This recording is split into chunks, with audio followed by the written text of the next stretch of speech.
Альберт Неамаев булачак сәясәтче, һәр хәлдә 10нчы сыйныф укучысы шулай булуын тели.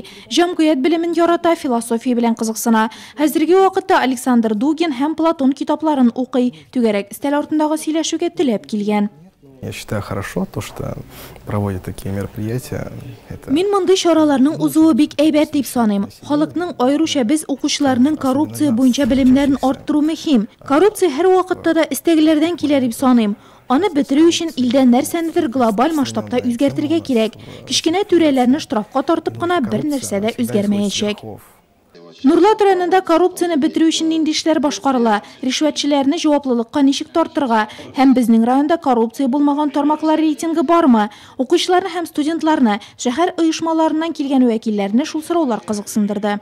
В 2017 году у нас 26 коррупционных преступлений, из них они все направлены в суд.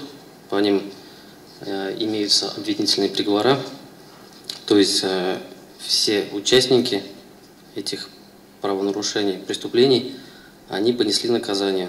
Чара барышында укучылар игътибарына Татарстан коррупциясыз территория дип аталучы видеофильм тәкъдим ителде.